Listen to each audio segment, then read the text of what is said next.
Dua pekan lalu, Presiden Prabowo Subianto menerima 8 konglomerat di Istana. Apakah pertemuan ini sama sekali tidak meninggalkan jejak hijau di bursa saham? Ada apa antara Presiden Prabowo, konglomerat, dan anjoknya bursa saham Indonesia? Kompas Bisnis tanya ke Alfred Tenggolan, analis dan praktisi saham Praus Capital. Selamat pagi, Pak Alfred, apa kabar?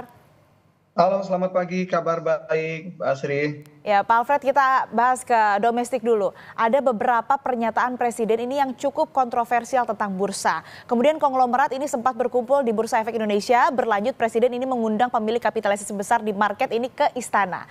Jarang sekali nih konglomerat muncul di publik. Tapi kenapa bursa ini tetap anjlok? Ya, kalau kita lihat memang tadi bahwa penurunan yang terjadi kemarin memang cukup signifikan ya hingga mencapai 5% sehingga bursa kita juga mengalami penghentian sementara.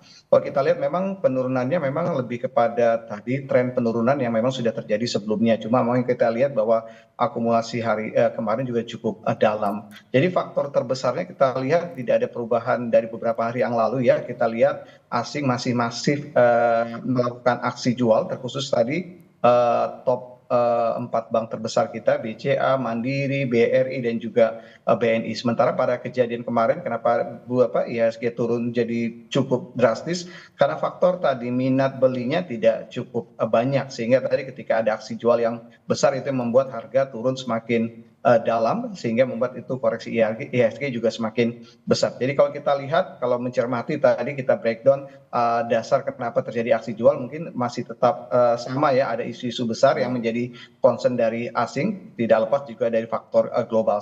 Justru yang menjadi pertanyaan tadi adalah ternyata minat beli dari domestik sendiri tidak cukup besar, sehingga tidak mampu menahan penurunan harga akibat aksi jual yang cukup tinggi dari investor asing tersebut. Dan kalau ini kita lihat memang karena faktor juga hampir sama ya, kita lihat memang bahwa kekhawatiran pasar memang bisa ada dua respon, bisa aksi jual dan tadi wait and see. Jadi ketika terjadi wait and see, tidak ada minat beli, juga ini juga menjadi kontribusi penurunan indeks, terkhusus ketika terjadi aksi jual. Jadi kalau kita lihat memang tadi respon lebih kepada tadi investor khususnya domestik yang memang masih belum cukup yakin. Makanya ketika ada kunjungan kemarin dari DPR sebagai bentuk perhatian yang dilihat oleh pasar, ternyata kepercayaan diri investor juga mengalami kenaikan. Bahkan tadi malam juga kita lihat Kementerian Keuangan, Bu Sri Mulyani juga sudah menyampaikan statement, dan ini juga kita lihat akan mendorong confident pasar. Dan kalau menurut kita kondisi ini tentu akan memberikan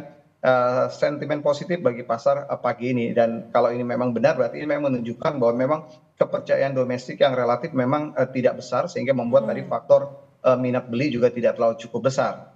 Artinya dari domestik ini ada aksi wait and see ataupun juga ini menahan, belum ada yang membeli begitu ya, aksi beli yang membuat kemarin juga sebelumnya di hari-hari sebelumnya ya, di mana investor ini melakukan aksi jual, ini yang membuat tadi IHSG turun. Nah, kalau melihat pergerakan saham ini misal milik Prayogo Pangestu, ada Brand, PTRO, dan kode saham cuan, lalu kalau afiliasi konglomerat Aguan atau Sugianto Kusuma di PIK ini seperti PANI dan CBDK, ini polanya hampir sama. Anjlok dulu lalu pulihnya sangat cepat. Nah, apa yang market baca? Apakah ada hubungan yang tidak baik-baik saja antara presiden dan konglomerat yang tercermin begitu dari pergerakan saham, atau bagaimana, Pak Alfred? Ya, kalau saya melihat dari sisi analis, kita lihat konglomerasi grup Barito yang kita sebut tadi ya, grup saham Pak Prayogo, kita memang melihat bahwa koreksi yang terjadi kemarin juga bisa dibilang akumulasi ya, sudah terjadi di beberapa hari sebelumnya. Bisa dikatakan tadi beberapa konglomerasi grup Pak Prayogo atau BRPT memang dari awal tahun sudah turun hampir 50%. Jadi relatif udah cukup dalam. Dan kalau kita lihat di tahun lalu memang, atau 2 tahun yang lalu, memang ternyata kontribusinya naik juga cukup signifikan. Bahkan kita juga mengatakan bahwa ada pergerakan irasionalitas dari kenaikan yang terjadi di 2023, 2024 terhadap saham-saham tersebut. Jadi ketika naik cukup signifikan, tahun ini mengalami penurunan, menurut kita hal yang cukup fair ya, artinya bahwa memang sudah mulai menyesuaikan penurunan harganya.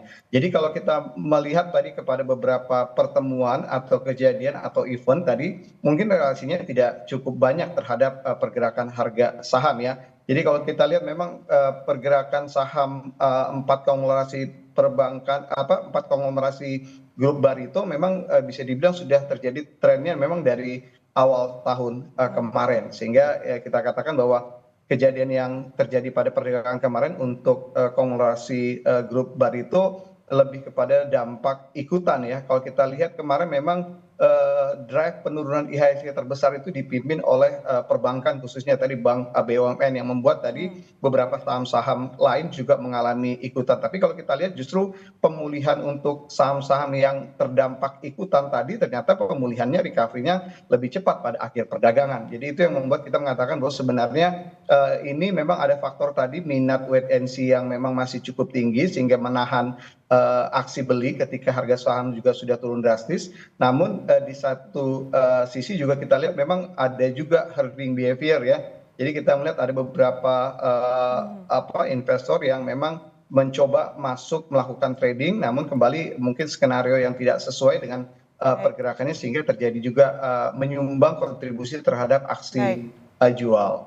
Baik, terakhir Pak, singkat saja, ini persepsi apa sih sebetulnya yang memengaruhi psikologis investor? Lalu akan sejauh mana IHSG ini melemah, atau munculnya Menteri Keuangan yang bilang akan menjaga range defisit APBN, ini apakah cukup meredam gejolak?